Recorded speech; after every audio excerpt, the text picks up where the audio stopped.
বিগত সরকারের মুক্ত গণমাধ্যম তৈরির প্রতিশ্রুতি ছিল গাল ভরা বুলি। তথ্য ও সম্প্রচার মন্ত্রী জহিরুদ্দিন স্বপন এমন মন্তব্য করেছেন। তিনি আরও বলেন, আধুনিক যুগে সরকারের জবাবদিহিতার বাইরে থাকার সুযোগ নেই, তাই বিএনপি সরকার স্বাধীন গণমাধ্যম তৈরিতে প্রতিশ্রুতিবদ্ধ। এছাড়া কোয়াবের নেতারা পাইরেসি প্রতিরোধে কঠোর পদক্ষেপ নেবার আহ্বান জানান। সালাউদ্দিন কাদেরের প্রতিবেদনে বিস্তারিত।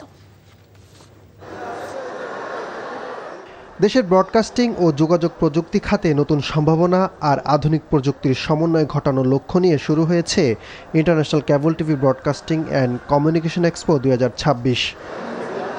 প্রদর্শনীতে থাকছে সফটওয়্যার, ব্রডকাস্টিং সলিউশন ও ইন্টারনেট সেবার নানা অফার।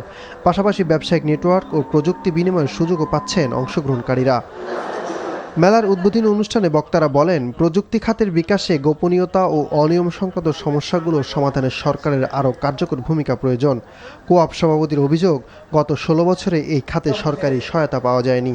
দুর্ভাগ্যজনকভাবে এখন পর্যন্ত আমরা সরকারিভাবে এই ডিজিটাল সেক্টরটিকে পূর্ণ রূপ দেওয়ার যে কাজটি সেটি আমরা সম্পন্ন করতে পারিনি। আমরা আশা প্রকাশ করছি যে এই সরকারের আমলে হয়তো খুব অল্প সময়ের মধ্যে আমরা এই সেক্টরটিকে ডিজিটাইজেশনে বাস্তবায়ন করব। আমাদের একটা দাবি থাকবে, আজকে আমাদের মাননীয় তথ্যমন্ত্রী এখানে আসবেন, আমরা এই পাইরেসির ব্যাপারে ওনাকে কঠোর হওয়ার জন্য এবং আমাদের অভিভাবক ওনাকে আমরা অনুরোধ করব যেন এই বিষয়টিকে উনি খুব শক্তভাবে দেখেন।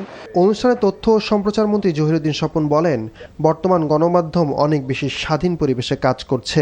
পাওয়ার অফ ডিজিটাল প্ল্যাটফর্ম শুধুমাত্র রাজনৈতিক বাতাবরণকেই পরিবর্তন করে নাই, এমনকি আমাদের ব্যক্তিগত গোপনীয়তার জগৎকেও কিন্তু পরিবর্তন করে ফেলেছে।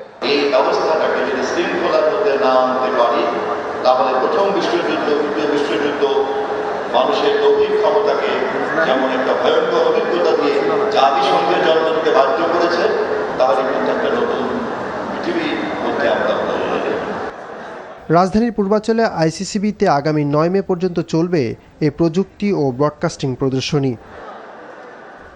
সালাউদ্দিন কাদের, এনটিভি নিউজ, ঢাকা।